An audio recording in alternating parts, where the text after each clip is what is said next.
Hello mga sisi love, good morning. Ayan, Martes nga today. Ayan, nagsumba nga ang lola nyo. Tignan naman, no?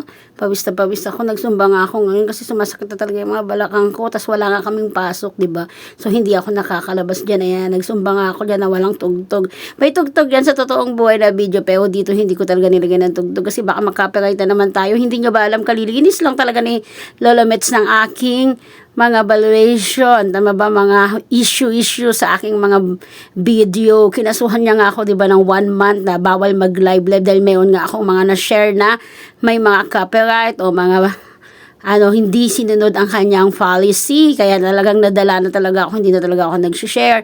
Minsan naman nag-share ako, pero minsan hindi talaga. Tinitignan ko muna yung isang bagay na video na noodin ko muna siya para malaman ko kung mayroon ba talaga siyang policy. Dati kasi, lang ako share lang ng share, gano'n, kasi wala pa nga ako talagang alam sa mga policy ni Lola Mets. Pero ngayon nung nadala ako, 1 month talaga akong hindi niya ako pinag-live, o diba, hinahabol ko nga yung 60 minutes of view nun bago ako nagkaroon ng stream ads, at nagpapasalamat nga pala ako sa mga nanonood sa akin ng live kaya naabot ko ang stream ads. Dati pa naman ako nagpasalamat, ngayon uulitin ko lang ulit. Ayan.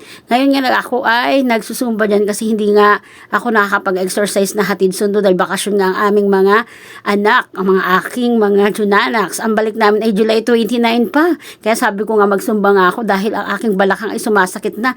Hindi mo alam kung may UTI ako, nigagayuma, pero nung nakaraan kumain nga pala ako ng bagoong.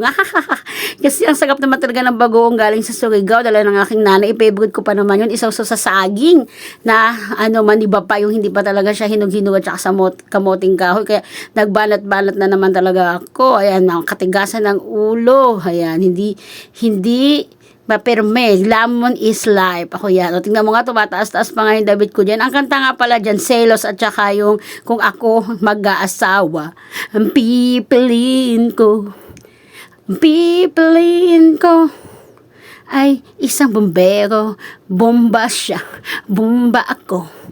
Magbombahan kami, tsaring-tsaring, bombahan kami hanggang maghating gabi. Tapos mayroon pa siya dyan ng Kung Ako Mag-aasawa, ang pipiliin ko, yeah, ang pipiliin ko, yeah, ang mangingisda.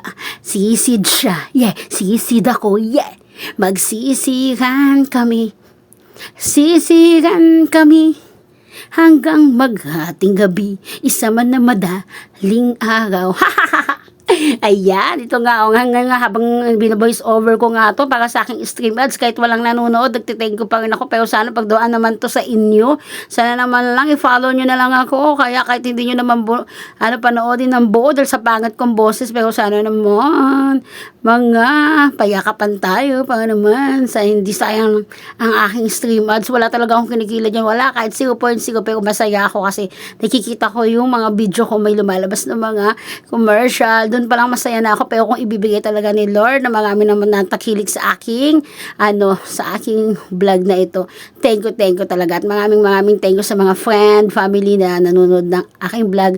Thank you talaga. Masaya na ako kahit may 3 viewers. Habang may naniniwala talaga sa'yo, tuloy-tuloy lang ang laban. Kasi ganun ako, nag-enjoy ako sa ginagawa ko. Tignan mo nga, enjoy yung sayo ko dyan. Hindi ko kasi alam yung masyadong lyrics ng Selos pero kasama niyang mga sayo ko dyan, Selos. Pero ang kulit talaga ng chan ko, gusto niya talagang magpakita.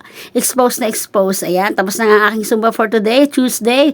Thank you everyone sa lahat ng makakanood dito. Mabuhay tayong lahat. God bless.